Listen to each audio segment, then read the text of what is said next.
Everybody hear me? Great. Okay, my name is John Peschong. Normally it's my name that's butchered in the intros. As a Luxembourg American, it's a little bit tougher to say, but I thank you all for being here tonight. I want to thank KCBX, and I also want to thank the Tribune for being here today. I ran 4 years ago on a policy, on a platform of smaller, more efficient government, lower taxes, and more personal freedom.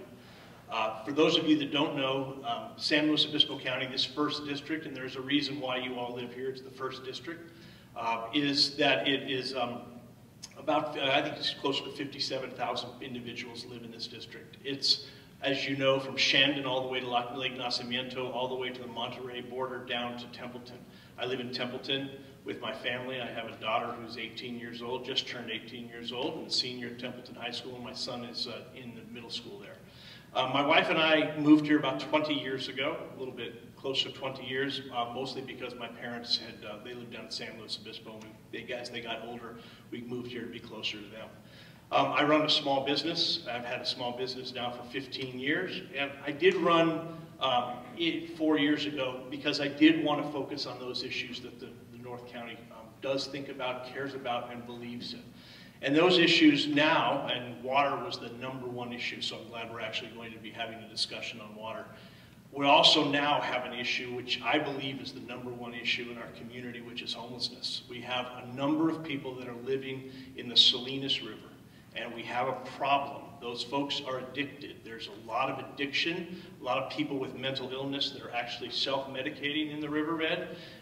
Last year alone, in the city of Paso Robles, the folks in the riverbed started 62 fires. So we have to deal with that. And that's one of the things that I have focused on since I got elected. And we'll talk a little bit more about that today. But I want to thank you again for all being here and appreciate your questions and comments and looking forward to this debate.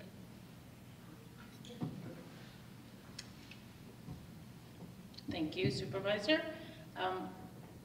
I too would like to thank KCBX and the Tribune for putting this event on tonight, and I'm looking forward to a lively and informative debate. I'm running for County Supervisor because I love this area. I love the natural beauty of this area and the peacefulness of North County, but I am extremely concerned about the direction that the incumbent and the current Board of Supervisors are taking our county. I'm running a campaign on open government, good government, government reform to stop what I consider closed-door deals that have been happening at the Board of Supervisors and to restore the public's faith in local government. Just a little bit about me, for those of you who don't know me. I was born and raised in Missouri.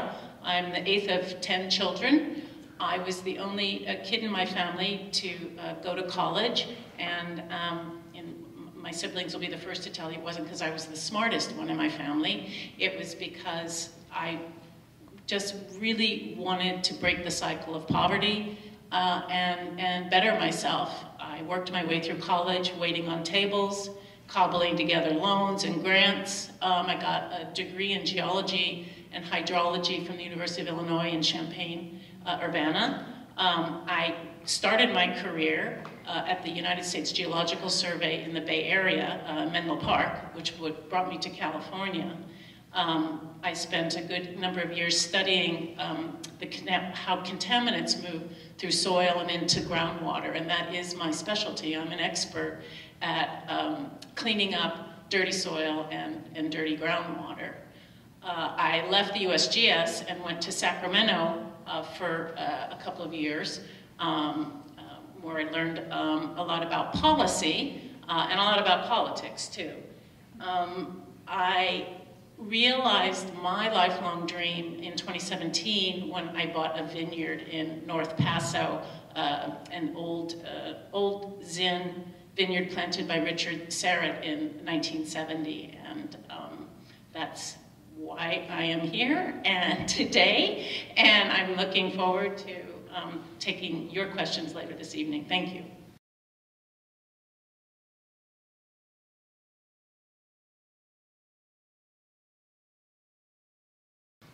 It's actually something on the Board of Supervisors we've been working on a lot. As you know, California has the highest poverty rate of any state in America. And that's just the fact. Let that sink in. The highest poverty rate in America is California. It used to be, when we were growing up, it used to be Mississippi or Alabama or Louisiana. They would talk about that. And I believe that the only way to be able to fix it here in San Luis Obispo County is affordable housing, is to be able to help housing and the prices of housing come down. Since the very beginning, since I have been elected, I have focused on that with the other supervisors to do that. As you know, there's a number of programs that we've actually instituted here to be able to do that, because a lot of people are paying 70, 60, 70% of their income just to be able to live here, and then they're living on the remainder of the money. One of those that we just did 2 weeks ago was the auxiliary dwelling units, which should allow people to be able to build up 750 square foot to 1,200 square foot house or granny units, people call it, other things like that, in their front yard or their backyard, and be able to use that for a relative or a family member, or rent it out for somebody that'd be able to do that. We believe that probably could add maybe 500 units countywide, which would be very, very affordable for people to live in those units. This is something that the state of California and the county did not allow up until 2 weeks ago. So it's coming online, and we're going to be able to do that. In addition to that, we're working on farm worker housing. There's actually a project out in Shandon that's coming through the process right now that would be able to house about 100 individuals that work on the farms out there. They'll all live in the city of Paso right now. They'd be able to live out in the farm. They wouldn't have to commute the 30 minutes out and 30 minutes back. And they would be able to open up some apartment buildings and apartments that are available in the city of Paso Robles.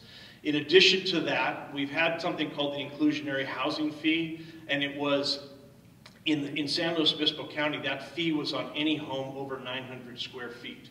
We actually raised the threshold now to about, I think it's 2,200 square feet. The goal here is there's no fee on anything under 2,200 square feet in the county, and that should be able to put more market rate housing on the market.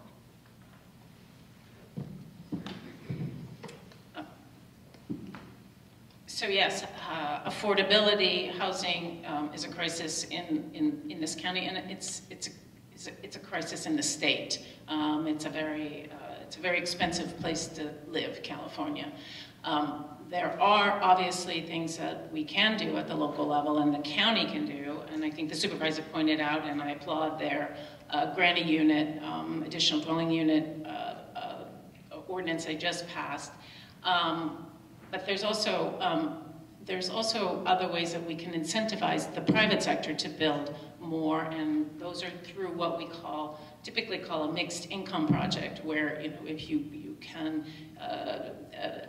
provide a developer with certain density bonuses if they make 10 to 20% of their units affordable. So you put in a 40 unit apartment building, and maybe you make 15% of that affordable, and the market rate units subsidize the more affordable units. Those are private sector and private money programs that we could push, incentivize as a way to get more housing and more affordable housing in the county. One of the other proposals that I would have, and we've talked with Cuesta College about this, is building dormitories, particularly on the North Paso campus. They have about 10% of the student population that comes from out of the area or out of California here, that those students take up otherwise affordable apartments, affordable houses in the area. If we had housing for the students, that would free up more housing. And there's also, we learned that the Cuesta College has counted at least 75 students this semester that they themselves are homeless and are sleeping in vans in the parking lot.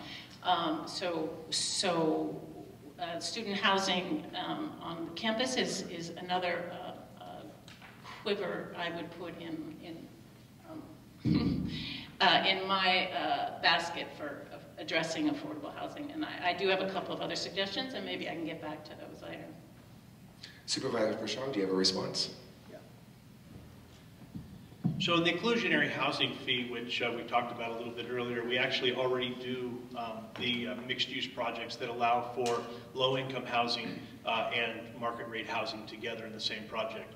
Developers have the opportunity to build that housing. The example I will give you is in Templeton. Many of you know where Hoover's Beef Palace used to be, if you've been here a while. That project and the cattle auction, that is a mixed-use project that has that affordable housing component to it, plus the market rate housing. And that was a great project. There's, I think, 106 units there, and you have all kinds of different families. Also, in many of the community, we have nonprofit builders. We have People's Self-Help Housing, which is very active in San Miguel. I think they have 35 units coming online. They've done another 35 or 40 units. There's a builder named Steve Nino. He's building what they're calling 4-packs of 4, I think, townhomes in San Miguel. A lot of it comes down to land and the price of land in San Luis Obispo County, and as well as the availability to water. And that's where it really is tougher. If you look at the projects in Templeton, there's some projects that have not come online because of the water. Any response? Your response? Well, my response is the development fee for that the county is collecting is, I mean, it's a nice first step. The fee, I think, is going to generate maybe $1 million a year. That's not a lot for the affordable, to actually build the nonprofit affordable housing. You have to incentivize the private sector to create affordable units, and then you need to support the nonprofit affordable housing developers like Self-Help. And I've worked with most of the affordable housing developers in California over the years, and I can tell you one of the biggest complaints that they have is that the state funds that they have to acquire to put these projects together are exceedingly cumbersome and difficult to obtain. The state of California has about 8 different sources of funding for affordable housing, and it's spread out through 5 different agencies in Sacramento. I would, as your supervisor, I would lead a local government coalition in Sacramento to make what many states have designed, which is a one-stop shop for affordable housing. You go to the state, they have all the federal state funds in one place. It's a one-stop, and you can save millions of dollars and time and resources that are so precious for these affordable housing developers. So, and I would also encourage something that I've done effectively for years is work with the affordable, the nonprofits who are redeveloping old gas stations and old environmentally damaged properties. And I can get more into that hopefully later.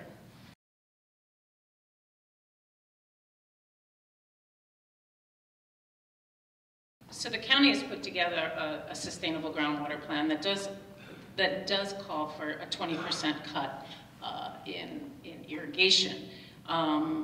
It doesn't address anybody else in the groundwater user basin except for irrigators. Yes, our basin has been deemed in deficit, and we did put a plan together that has been submitted to Sacramento, and Sacramento has somewhere between 12 months and 24 months to approve that plan. I think the plan itself is a little on the data lacking side. I am a hydrologist by training. I have looked at the plan. I do know that we do need more data to really understand how our hydrologic model works in our basin. We have, but we are obviously, it appears to me from the data that we are taking more water out of our basin than Mother Nature is replenishing it on an annualized basis. And in order for us to reach what the state is demanding, which is sustainability, we have to take a really careful close look at how we implement this plan. The plan was kind of toothless. It doesn't have a lot of actual mechanisms on how we're going to obtain this sustainability. In 20 years, I believe, is what they're requiring. But I can tell you, one of the issues that have come up with the plan is that not all the stakeholders are at the table, and there was a lot of grousing about how the plan was put together without everybody, without all the stakeholders at the table. I can assure you that when I'm supervisor, the implementation of the plan is really where the rubber is going to meet the road. And implementation is going to require all the groundwater users in the basin to come together and figure out how we're going to reduce our usage, how we're going to use innovative methods for irrigation and farming, how our cities are going to better conserve, and how we're going to find actually more water for us to reach our sustainable goals, which the state is now requiring us to do.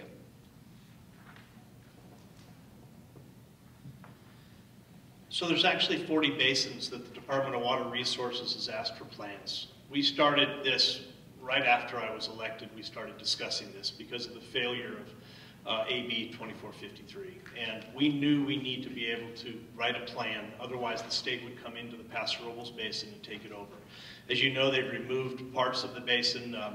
Anything north of the Monterey County line is its own, and then the Atascadero Subbasin has also been removed. So it's a little bit smaller. We have built a team of people and we called it the Cooperative Committee. The Cooperative Committee was the San Luis Obispo County, the City of Paso Robles, the Shandon-San Juan Water District, and the San Miguel CSD. We came together. We actually had over 40 meetings. I think it was 44 meetings, public meetings, where everybody had the opportunity to discuss the plan. The plan, after that being built for 2 years, has been submitted to the Department of Water Resources.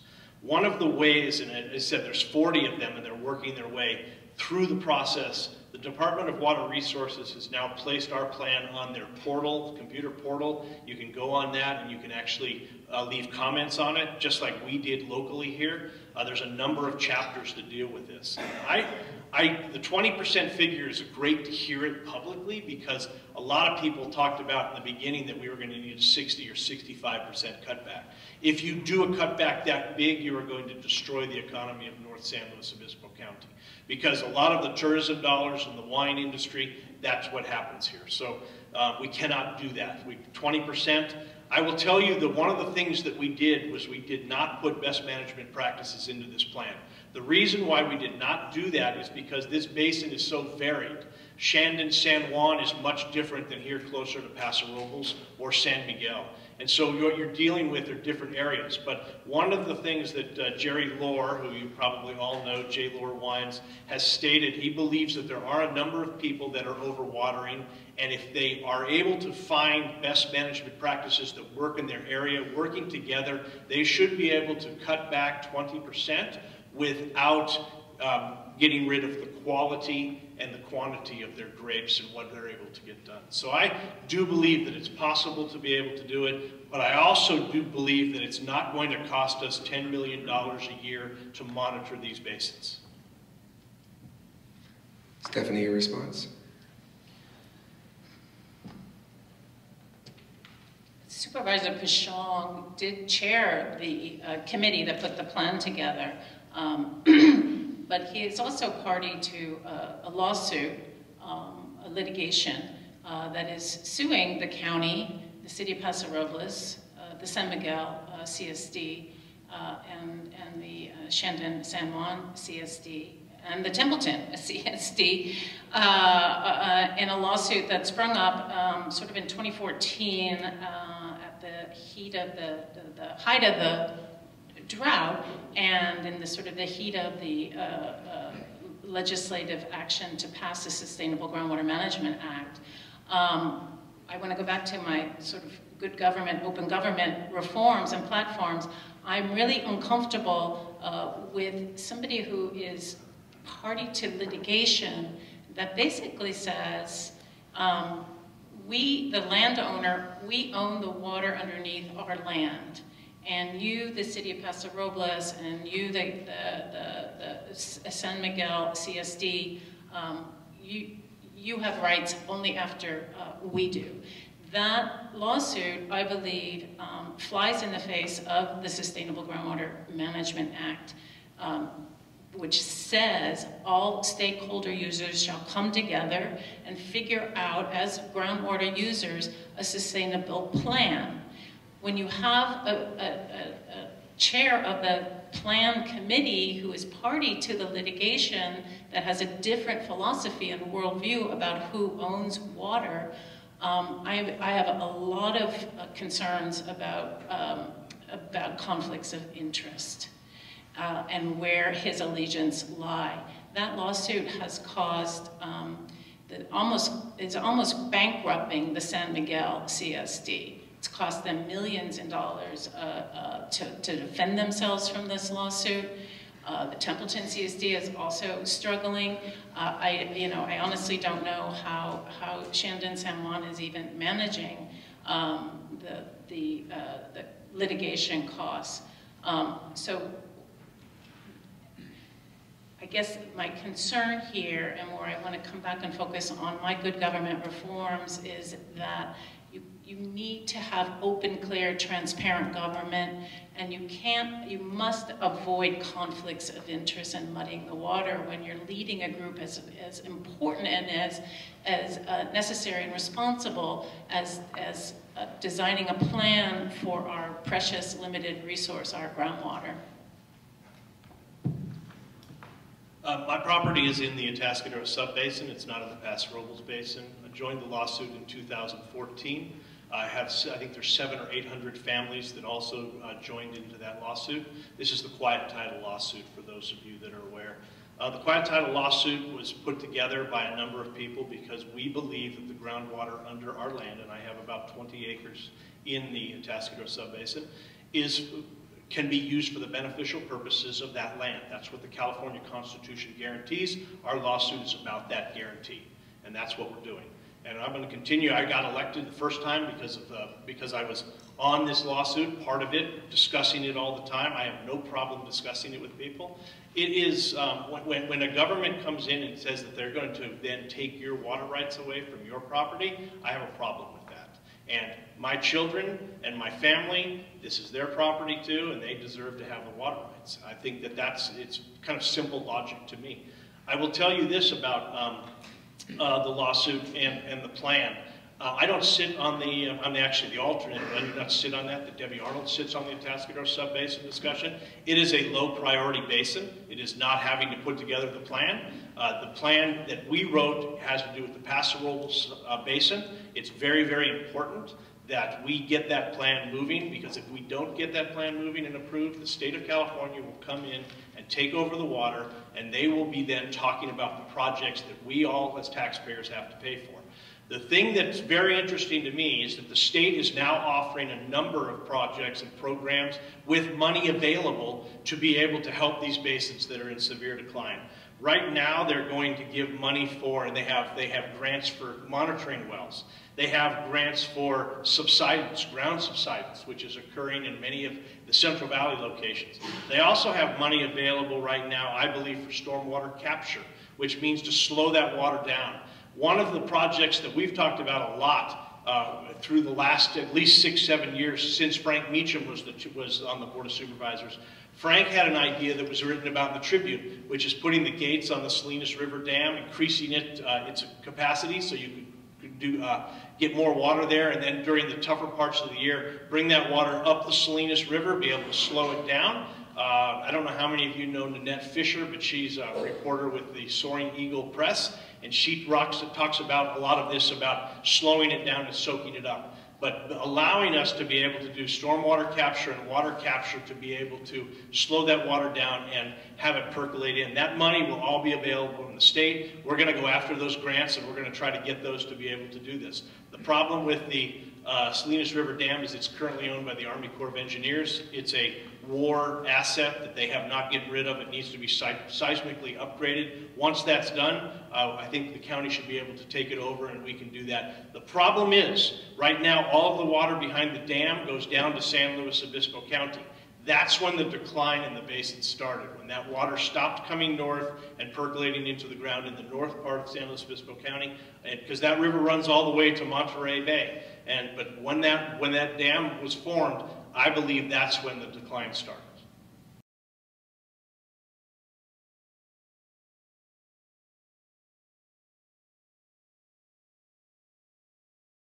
So in this district, in the first supervisorial district, 57% of the people voted yes on Prop 64. I voted no, just so everybody's aware. I'm not the cannabis person. I don't know a lot about cannabis use because I don't use cannabis. I will tell you this, though, that if this, the most conservative district in San Luis Obispo County, and that's what the first district is, voted yes on cannabis, then we have to look at all angles of cannabis. The cannabis ordinance that was put together after 33 public meetings with all kinds of people in rooms just like this, with people giving us their input. I think most people don't care if their neighbor uses cannabis. They don't care. They basically, you know, it's a privacy deal, right? If you want to use cannabis, just don't get in a car and drive, you know, to the pizza place. Just if you're going to do it. Leave us alone. And I tend to have that libertarian belief too. I think it's your deal. It's now legal. It's a legal crop. I think where it got kind of crazy was there's a couple things that happened on the cannabis ordinance. First and foremost, there was a number of people that wanted to build bricks and mortar dispensaries throughout the county. And to me, and I did a tour of the city of Boulder, Colorado, city and county of Boulder, Colorado, with the Chamber of Commerce of San Luis Obispo. Myself and Debbie Arnold, a number of city council members, I think Steve Martin went from Paso Robles, and we heard their stories. Their stories were that if you have these bricks and mortar dispensaries in your community, the use of cannabis in the junior high school and the high school will increase because kids see it as acceptable behavior. So one of the things that the cannabis ordinance did that I really cared about was making sure that we did not allow cannabis dispensaries. We're going to talk more cannabis here in a second. I'm about to run out of time. But I will tell you that the city of Paso Robles and the city of Atascadero also said no to cannabis dispensaries. They have said yes to delivery services, and so people that want to use, adults that want to use cannabis can use it according to Prop 64. The question was, though, do you think the rules for how commercial cannabis can be grown, do you think that ordinance should be rewritten? You gonna give me 2 more minutes? You can have a minute. Okay, 1 minute. So I believe that this is actually working, and I'll tell you why I pull out these little comments and quotes from people. So in the Pacific Coast Business Times, which is the business newspaper for Ventura County, Santa Barbara County, San Luis Obispo County. And as you know, we have about 17, 18, maybe 20 acres of legalized cannabis in San Luis Obispo County right now. That's where we're at. Santa Barbara has 1,525 legal acres. So that's where they are. They've become the big pot center. Ventura County is working their rules through the process. This is what the Pacific Coast Business Times said this last week. That San Luis Obispo County, we're kind of caught in the middle, it says. That cannabis with rules that impose strict limits but fall short of an outright ban. So I think we're actually working our way through this, but I actually think if you look at the number of cannabis things that we've had, 5 that have come before the board, that have been appealed to the board, 5 different cannabis farms. And the first one, which is the York Mountain one, there was a deal struck between the appellant and the grower, and 5-0 vote. All 5 supervisors voted to support that indoor cannabis grow on York Mountain. And the same question goes to you, Stephanie, and I would ask you to please focus on the commercial cannabis growth. I believe the question was, do I believe the current regulation needs to be amended? Yes. Do you think the ordinance should be rewritten? Yes, yes, amended, yes. Yes, I do believe the current ordinance should be amended. And even further, I believe the current ordinance was created in a closed-door, backroom deal between the county and the planning staff, the county board of supervisors and the planning staff, and there was not the proper stakeholder outreach when this ordinance was written. I think, you know, the supervisor likes to talk about how there were, you know, X number of public hearings about cannabis. Well, a public hearing is not the same as a real public stakeholder process.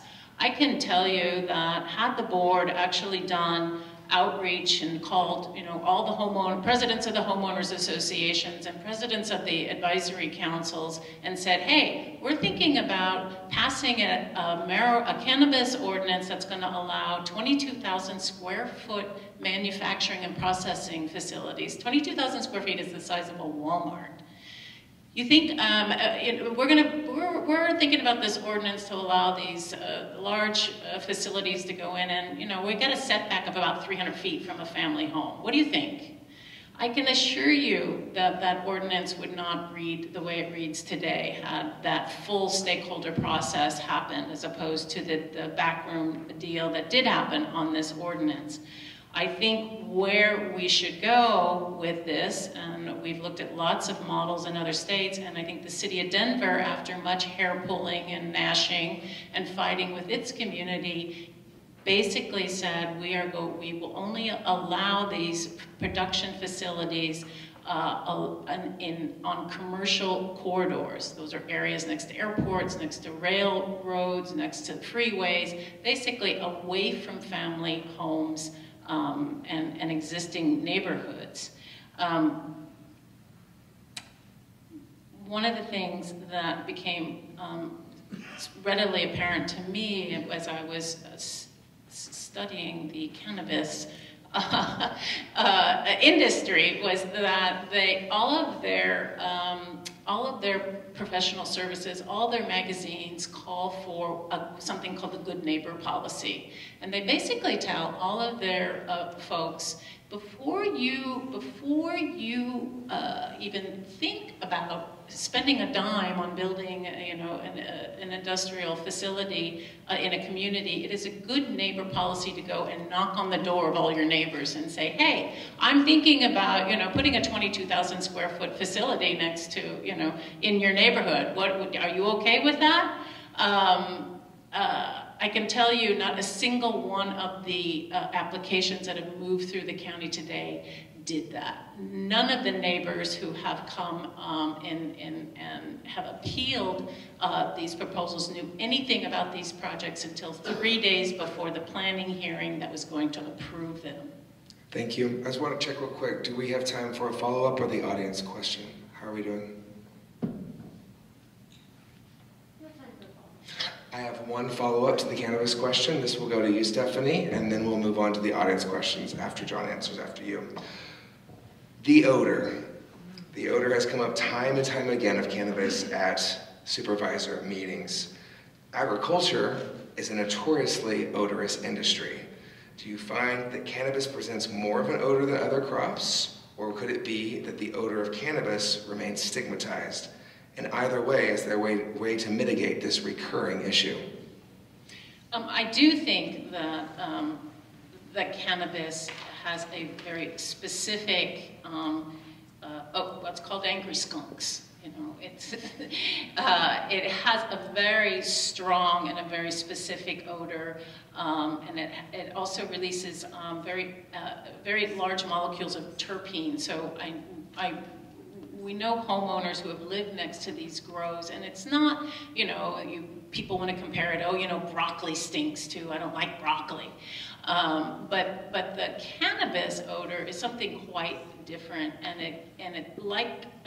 it actually, like tobacco, it gets into your upholstery and into, you know, basically it invades your entire, you know, your entire environment, and it's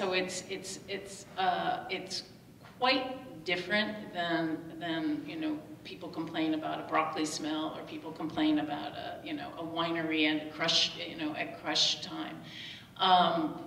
I do know that it is almost, except for a fully enclosed facility with carbon scrubbers, it is impossible to mitigate the odors from a large cannabis and industrial cannabis facilities. So I think the solution is that you need to keep them away from family homes and place them in industrial areas like the city of Denver eventually came to the conclusion, and that was their solution for the continuing problem with growing cannabis next to family homes.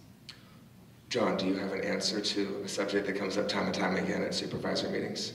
Yes, so we did have 33 public meetings, not these small meetings that my opponent talked about, but public meetings where people got to talk about.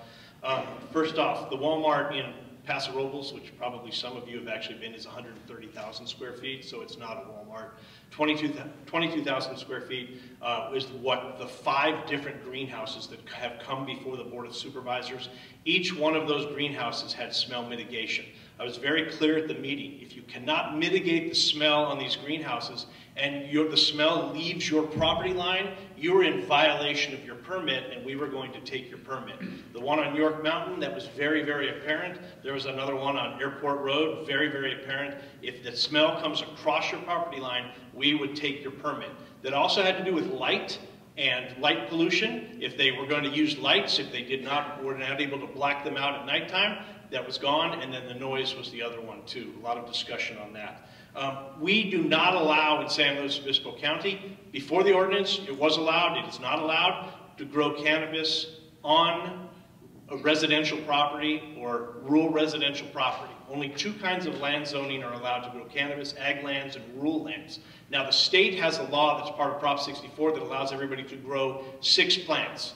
The problem with the 6 plants is you have a lot of houses that are 3 feet off the property line right next to each other if you grow those 6 plants. So we actually stated in the ordinance that those 6 plants need to be indoors. They need to be grown indoors to mitigate that smell. I will tell you that there's a lot of people in this community that have been buying into all of these stories, these fantastic stories about some of this, but the county ordinance will deal with the smell. We will deal with the light, or it will not happen. It will not happen. How do you select between the interests of your constituents and big industry who may be large donors to your campaign? I always go with the constituents in my community. I've had over 100 meetings in the community on farmers on their land, grape growers, tomato growers, row crop growers. I always do that. And I'll tell you the other thing that we talked about the other night.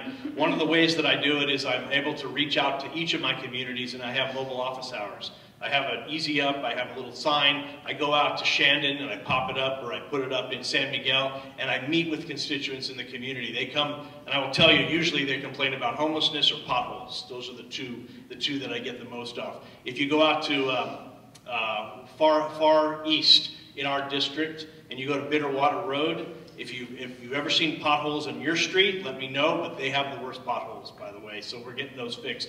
I will tell you that to me, it keeps me in touch with the community. The fact that I have a family here, that we're raising our kids here, that I work here, my ability to be able to communicate then the concerns and the hopes and the dreams and the aspirations of the community at the Board of Supervisors meetings is what I think I do the most of. I also go to the area advisory group meetings throughout my district. I give updates on what we're doing. I was just out in Shandon, we'll do San Miguel, the Templeton area advisory group. I continually try to work with them too, to listen to them. They give input, for those of you that are not aware, they give input to the Board of Supervisors. They are an advisory to the board. They review projects and we move forward. So I will tell you that that's one of the things that I do. I'm always out in the community talking, but the key here is that I give my cell phone number to just about everybody that talks to me. And I will tell you, during the last campaign, I did 250,000 pieces of mail, and I got, each one of those had my cell phone on it. I got 3 phone calls. So I'm going to give you my cell phone right now, and if you have a situation, you need something, you can text me, you can call me. My number is 805-440-7818.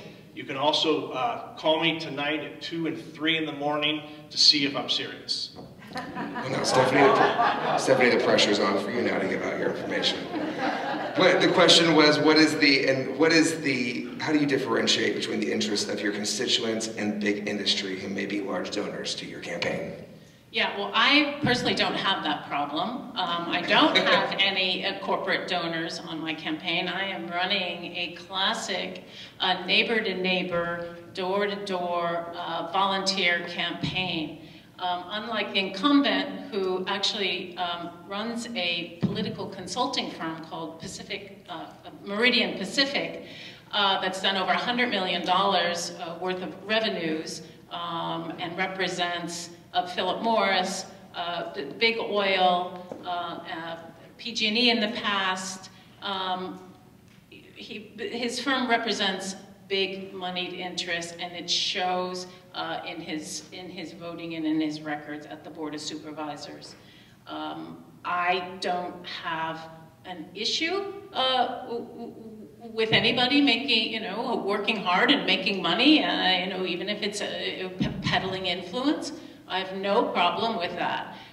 What I have an issue with is I do not believe that you can serve both big moneyed interests and the people at the same time.